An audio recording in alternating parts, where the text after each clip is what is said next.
Bonjour tout le monde, aujourd'hui on va parler des bases de la préparation mentale, des 3 thèmes les plus importants à aborder quand tu commences à t'entraîner mentalement si tu veux performer ou augmenter rapidement ta performance en sport. En fin de semaine passée, j'étais en tournoi, puis il y a un athlète qui est venu me voir et qui m'a demandé « Qu'est-ce que tu fais toi en préparation mentale? Par où tu commences? Quand tu es avec des athlètes, des entraîneurs, c'est quoi les thèmes que tu abordes le plus souvent? » J'ai trouvé que la question était intéressante et importante. Je me suis dit que j'allais en faire un thème de vidéo pour être capable d'aider les athlètes qui ne savent pas trop par où commencer. Donc, il y a 2 grandes habiletés qui sont importantes à développer en préparation mentale. La gestion du stress et de tes émotions, puis ta confiance, parce que plus ta confiance est élevée, plus tu vas être combatif, tu vas pouvoir foncer, tu vas être capable de relever des défis de plus en plus grands. Puis pour développer les 2 habiletés que je viens de nommer, je vais travailler sur 3 grands thèmes. Le premier thème, c'est les incontrôlables. Le deuxième thème, c'est le jugement. Puis le 3e thème, c'est les sources de confiance. Donc, dans cette vidéo, je vais t'expliquer les 3 grands thèmes que je travaille, puis je vais te donner des trucs, des conseils sur comment les entraîner. Le premier thème qu'on doit absolument travailler en sport, c'est la gestion des incontrôlables. C'est absolument essentiel d'être capable de prendre conscience de tout ce qu'on ne contrôle pas dans notre sport. Il y a énormément de choses qu'on ne contrôle pas, il y a des choses qu'on contrôle aussi, mais très souvent, on essaie de contrôler des choses sur lesquelles on n'a pas de contrôle. Et c'est ce qui cause nos émotions, c'est ce qui cause nos peurs, c'est ce qui cause notre stress. On peut regarder dans 2 catégories pour être capable de déterminer ce qu'on contrôle, ce qu'on ne contrôle pas. La première catégorie, c'est le temps. Il y a des choses qui sont dans le passé, il y a des choses qui sont dans le présent, il y a des choses qui sont dans le futur. Notre pensée voyage. Elle va voyager dans le temps, elle va s'en aller dans le passé, on va penser à nos anciennes blessures, aux résultats qu'on a eus auparavant, la dernière compétition, est-ce qu'on a réussi, est-ce qu'on a gagné, est-ce qu'on a perdu, est-ce que ça s'est bien passé, est-ce qu'on a raté des choses. Puis le futur, c'est si je gagne, si je performe bien, si je ne performe pas bien, qu'est-ce qui se passe? Donc, je peux anticiper le futur, je peux repenser, revisiter le passé, mais tout ça, c'est des éléments sur lesquels je n'ai pas de contrôle. Tout ce qui s'est passé dans le passé, c'est terminé. Tout ce qu'il y a dans le futur, c'est à venir, mais je n'ai pas de contrôle dessus en ce moment même. Le seul contrôle que j'ai, c'est ce que je fais ici et maintenant, en ce moment, pour bâtir mon futur. Par exemple, je pratique un sport d'équipe et en ce moment, on est en plein milieu de la partie et ça ne se passe pas très bien.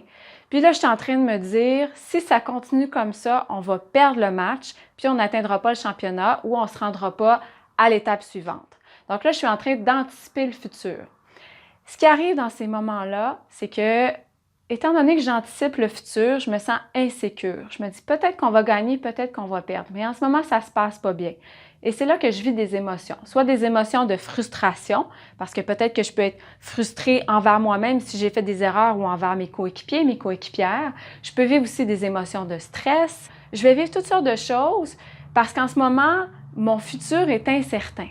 Par contre, si j'arrête de me focaliser sur le futur et que je reviens dans le moment présent et que je me pose la question, qu'est-ce que je peux faire en ce moment pour aider mon équipe ou pour revenir dans la partie, revenir dans la compétition? Et là, je trouve des actions concrètes que je peux faire maintenant. Je lâche prise sur le futur, j'arrête d'essayer d'anticiper, de contrôler quelque chose que je ne contrôle pas et qui me rend insécure pour revenir dans quelque chose que je connais, que je contrôle et sur lequel je peux mettre mon attention et mon énergie. Et c'est là que je reprends le contrôle. Un autre exemple, hier, j'entraînais une de mes athlètes et elle faisait sa routine en gymnastique et ça se passait pas très bien, elle avait des erreurs. En fait, la semaine dernière, elle a réussi un nouveau mouvement. Puis dans sa tête à elle, elle s'attend à ce qu'à partir du moment où elle réussit son mouvement, elle devrait réussir tout le temps. Par contre, un processus d'apprentissage, c'est pas comme ça. On réussit, ensuite on le perd un petit peu, il y a une baisse de performance, on revient et avec le temps, avec la pratique, on devient de plus en plus stable.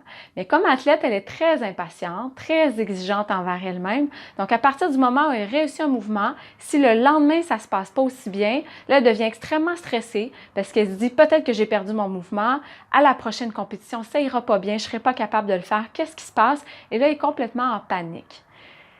À ce moment-là, elle essaie de contrôler quelque chose sur lequel elle n'a pas de contrôle. Le futur, la compétition qui s'en vient. Est-ce que je vais être prête dans 1 semaine, 2 semaines, 3 semaines? On ne le sait pas.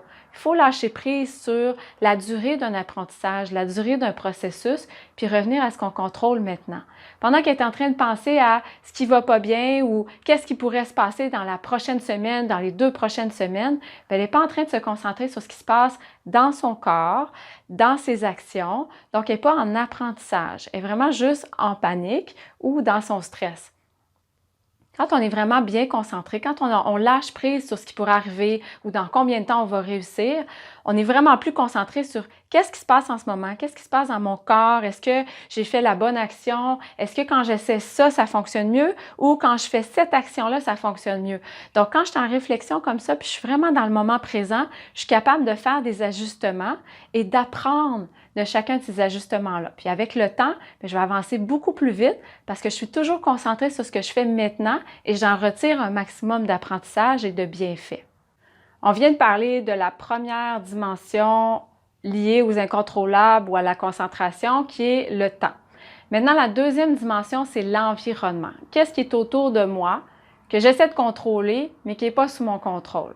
Mes coéquipiers, mes coéquipières, leur comportement. Des fois, j'aimerais donc qu'ils se comportent d'une certaine façon ou qu'ils fassent moins de bruit ou que leurs commentaires soient plus positifs, qu'ils m'encouragent. Au niveau de mon entraîneur, j'ai certaines attentes aussi. J'aimerais qu'ils se comportent comme ça ou qu'ils prennent telle ou telle décision ou je voudrais qu'elle me parle comme ça, je voudrais pas qu'elle me parle comme ça. On a souvent des attentes envers les gens qui sont autour de nous. On aimerait qu'ils se comportent d'une certaine façon. On peut aussi parler de l'environnement lié à notre équipement. Donc, le terrain, je voudrais qu'il soit d'une certaine façon. La température, comment est-ce que je voudrais que la température soit? Moi, j'aime le soleil, j'aime la chaleur. Quand il pleut, quand il fait froid, quand il vente, j'aime pas ça. On pourrait parler aussi au niveau de mes équipements techniques, par exemple en gymnastique, la poutre, les barres. C'est sûr que quand je passe d'une compétition à l'autre, quand je vais m'entraîner dans un autre gymnase, les appareils sont différents. Souvent, je me laisse un peu déconcentrer parce que j'aimerais que mon sol soit un peu plus rebondissant. Donc, j'ai toutes sortes d'attentes, j'ai toutes sortes de commentaires qui sont liés à l'équipement autour de moi, à l'environnement, à la température, aux gens qui sont autour de moi. Et très souvent, mes attentes peuvent me déconcentrer parce que je vis des émotions par rapport à ça quand l'environnement ne rencontre pas mes attentes, quand l'environnement n'est pas à la hauteur de mes attentes. C'est là que je vis du stress, c'est là que je vis de l'insécurité ou de la frustration ou de la tristesse, ça dépend de ce qui se passe autour de moi. Mais ça me fait vivre des émotions. Pourquoi ça me fait vivre des émotions? Parce que j'aimerais que ce soit autrement. Donc, j'essaie d'avoir du contrôle, j'essaie de changer les choses. J'ai une résistance par rapport à ce qui se passe autour de moi. À partir du moment où je prends conscience que je n'ai pas le plein contrôle de ce qui se passe autour de moi, c'est pas moi qui choisis s'il va pleuvoir ou pas, s'il va venter ou pas. Qu'est-ce que va dire mon entraîneur? Je ne vais pas contrôler non plus mes coéquipiers, mes coéquipières, les juges, les arbitres. Je n'ai pas de contrôle sur les gens qui sont autour de moi puis sur l'environnement physique. À partir du moment où j'en prends conscience, je vais lâcher prise plus facilement. En lâchant prise plus facilement, je vis moins d'émotions par rapport à ça. Puis ça me permet de rester beaucoup plus concentrée sur ce que je suis en train de faire, sur mes actions, sur ma performance. Maintenant, qu'est-ce que tu peux faire pour t'entraîner mentalement à gérer les incontrôlables? La première chose que tu peux faire, c'est déterminer les principaux éléments qui te distraient. Quels sont les éléments de distraction les plus importants pour toi dans tes compétitions, dans tes entraînements, dans tes tournois? Est-ce que c'est la température? Est-ce que c'est les gens autour de toi? Est-ce que c'est relié davantage à la dimension du temps, tes pensées qui voyagent dans le passé et le futur, ou c'est plutôt relié à ton environnement externe, ce qui est autour de toi, ce qui se passe autour de toi? Est-ce que c'est plus relié aux gens ou est-ce que c'est plus relié à l'équipement, à la température? À partir du moment où tu as déterminé tes principaux éléments déclencheurs de tes émotions, de ton stress, qu'est-ce qui te distrait, qu'est-ce qui te déconcentre, tu vas essayer de déterminer est-ce que j'ai du contrôle là-dessus ou pas. Il y a peut-être des choses qui vont me déconcentrer sur lesquelles j'ai du contrôle. Par exemple, si j'ai l'impression que je manque de cardio puis je suis essoufflée facilement puis ça me déconcentre, je vais simplement améliorer ma condition physique, c'est quelque chose sur lequel j'ai du contrôle. Mais si je me rends compte qu'un des principaux éléments déclencheurs pour moi qui me déconcentre, c'est les comportements négatifs ou les commentaires négatifs de mes coéquipiers, mes coéquipières, bien, c'est quelque chose sur lequel j'ai moins de contrôle.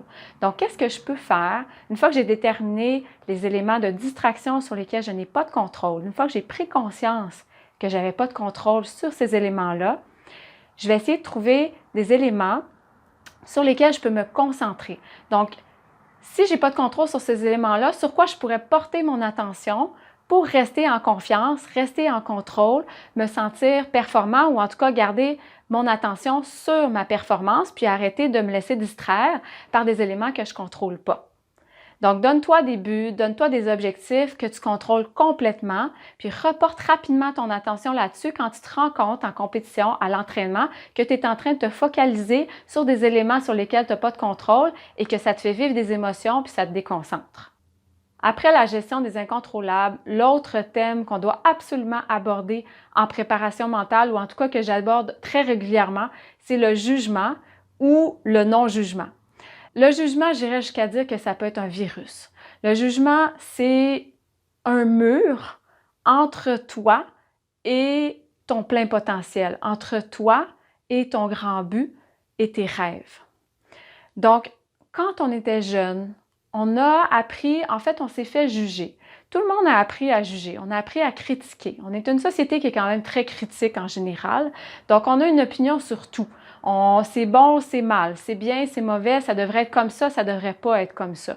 On a toujours une opinion sur les choses. Notre cerveau a besoin de se faire une structure, a besoin de comparer à certains éléments pour être capable de déterminer vers où il veut s'en aller et comment faire les choses dans le futur. Donc, il doit se baser parfois sur le passé, sur des choses qui ont déjà été faites pour être capable de déterminer ce qui pourrait être fait dans le futur.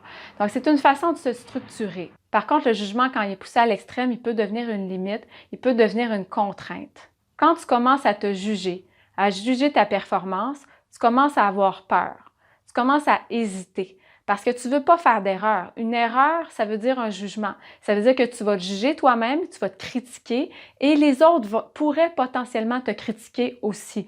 Donc, on commence à se limiter. On commence à devenir un peu plus prudent. Et c'est dans ces moments-là qu'on avance moins rapidement ou même des fois qu'on va reculer, on va cesser de prendre des risques. Par contre, la performance, c'est d'apprendre à sortir de notre zone de confort, c'est d'apprendre à prendre des risques pour explorer. Puis plus on explore, plus on découvre c'est quoi les possibilités, jusqu'où on peut se rendre et c'est comme ça qu'on atteint notre plein potentiel. Mais quand on commence à juger, quand on commence à critiquer ou quand on commence à avoir peur du jugement ou de la critique, on commence à ralentir. Si tu veux apprendre à te libérer du jugement, je vais te donner un exemple. Imagine que tu arrives sur la planète Terre, tu viens d'ailleurs et tu n'as jamais vu comment ça se passe ici. C'est complètement différent sur ta planète à toi. Tout est nouveau. Tu ne connais pas les arbres, tu ne connais pas les sports, tu ne connais pas les gens. Tu ne sais pas du tout comment ça devrait se passer. Tu n'as pas d'idée préconçue. Donc, imagine que tu regardes la planète, tu regardes ton sport, tu regardes les gens autour de toi avec des yeux neufs, avec aucun passé lié à ça, avec aucune connaissance reliée à ton environnement, à comment les choses devraient se passer, aux règles de ton sport. Si tu as vraiment un regard neuf, si tu n'as vraiment pas d'idée préconçue, tu vas être capable d'être curieux, d'être curieuse et tu vas être vraiment dans la découverte. Et c'est la mentalité que tu veux adopter dans ton sport le plus possible. Tu veux rester dans la découverte, tu veux rester dans le plaisir, tu veux rester dans la curiosité pour vraiment avancer. Tu ne te mets pas de limite, tu ne sais pas vraiment à quelle vitesse tu devrais aller, tu ne sais pas c'est quoi une erreur, tu ne sais pas quelles pourraient être les conséquences d'une erreur, tu n'as pas vraiment d'idée préconçue par rapport à ça, tu fais juste avancer, explorer, essayer, apprendre par essai et erreur et avoir du plaisir là-dedans.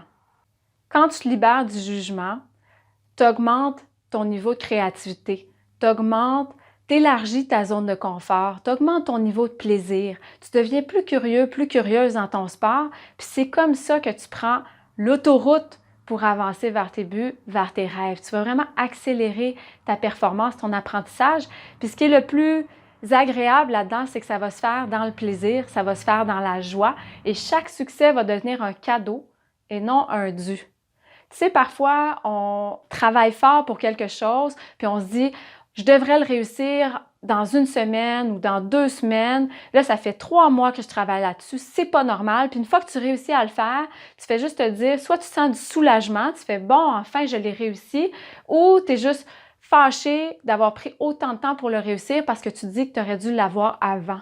Mais quand tu n'as pas d'idée préconçue, quand tu n'as pas de jugement par rapport à tout ça, quand tu le réussis, tu es juste content, contente de le réussir, tu es juste fier de toi, puis tu n'es pas en train de te dire, te juger ou te dire que par rapport aux autres ou comment ça devrait être, bien, tu n'as pas réussi à atteindre l'attente ou l'objectif des autres, de la société ou celle que tu t'es fixée toi-même.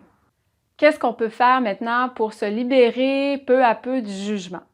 Une des premières choses, c'est important que tu connaisses tes forces, que tu saches vraiment ce que tu vaux, ce que tu es capable de faire, c'est quoi tes plus grandes forces en sport. Prends le temps de lister tes forces. Fais-en une liste, note-les quelque part, mets-les dans ta chambre, dans ton salon, dans ton miroir, mets-les quelque part où est-ce que tu vas pouvoir les répéter, tu vas pouvoir les utiliser comme affirmation.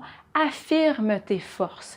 Plus tu connais tes forces, moins tes faiblesses ou tes défauts prennent de la place. Plus les forces prennent de la place, plus les faiblesses diminuent en importance. Moins tu connais tes forces, plus tes faiblesses prennent de la place. On veut renverser la balance. Pour ça, tu dois bien connaître tes forces et les affirmer régulièrement. Un autre moyen de te libérer du jugement, c'est de prendre pour acquis que les gens autour de toi vont critiquer, vont juger et de l'accepter. Quand on est constamment en protection, quand on a toujours peur, qu'on a toujours l'impression qu'on arrête de respirer puis qu'on ferme les yeux puis qu'on espère que les autres nous ont pas pris sur le fait quand on fait une erreur ou nous critiqueront pas, nous jugeront pas, quand on a trop peur, c'est là qu'on devient un petit peu paralysé et que notre performance en est très affectée négativement. Accepte que ça fait partie de la vie. Les gens vont critiquer, les gens vont juger, puis les gens pensent différemment. On a tous des perspectives différentes. Ton voisin, ta voisine, ton coéquipier, ta coéquipière, ton entraîneur, tout le monde ne pense pas comme toi. Puis toi, tu ne penses pas comme tout le monde. On a tous différentes expériences, différentes perspectives, puis on doit composer avec ça et accepter que c'est comme ça. Et un autre moyen pour te libérer du jugement est de remplacer le jugement par le plaisir, par la joie, par la gratitude.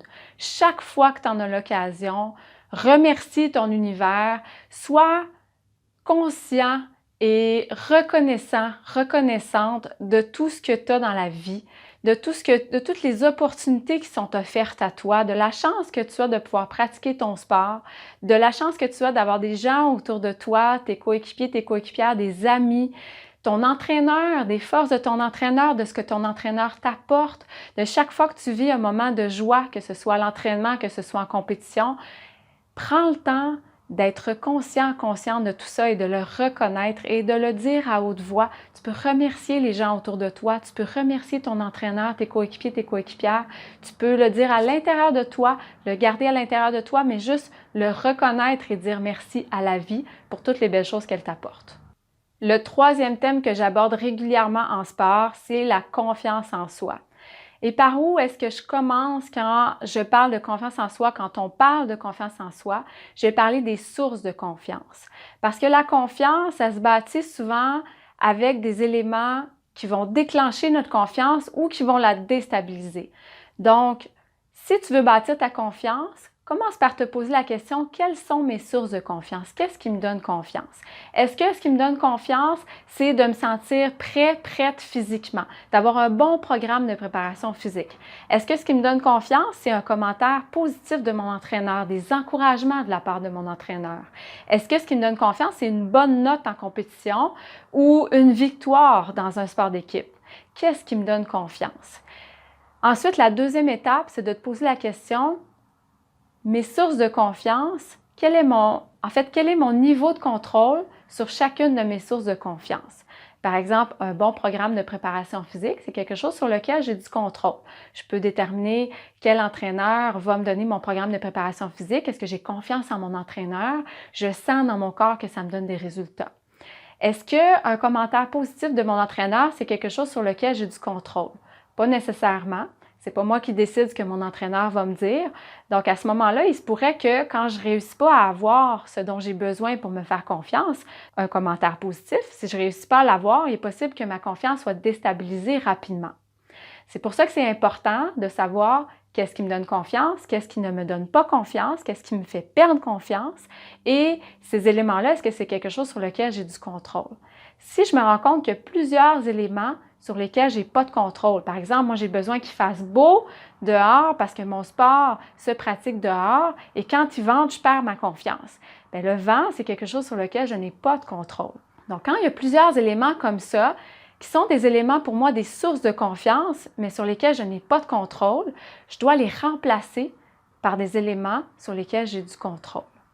Quelles pourraient être mes nouvelles sources de confiance sur lesquelles j'ai un maximum de contrôle et qui vont me faire performer, qui vont m'aider à bien performer en compétition parce que mon mental va être rassuré.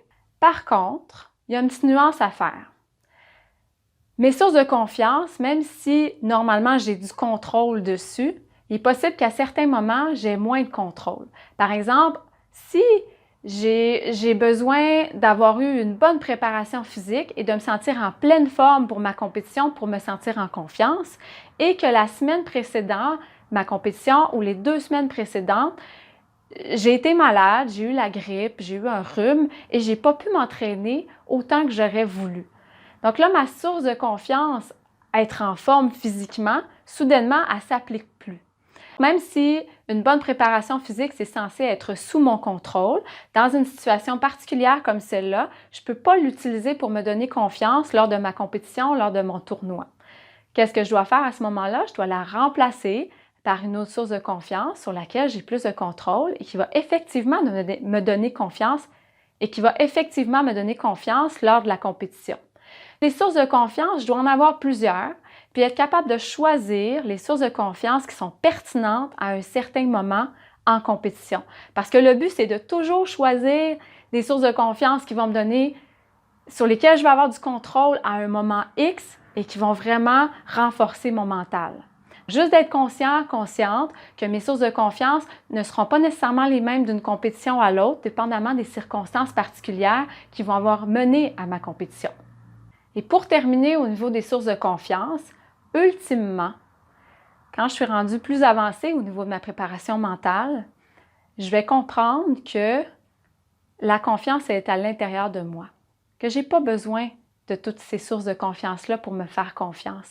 Si je me sens stable, si je me libère du jugement et de la critique, si je sais ce que je vaux, si je connais mes forces, si j'ai du plaisir dans ma compétition, si j'intègre la gratitude, la joie constamment dans la compétition, j'aurai plus besoin de sources externes de confiance pour me sentir bien, pour me sentir stable dans ma compétition. Peu importe ce qui va arriver, je sais pourquoi je suis là, je sais pourquoi je pratique mon sport, j'ai du plaisir, j'ai de la joie à pratiquer mon sport, j'ai de la gratitude liée à mon sport et tout ça, c'est suffisant pour me faire sentir en confiance et contribue à ma performance en sport. Voilà, j'espère que j'ai pu te donner des points de départ intéressants pour débuter ton entraînement mental. Si oui, aime la vidéo. Et sur ce, je te souhaite un bel entraînement, une bonne préparation mentale et on se dit à la prochaine.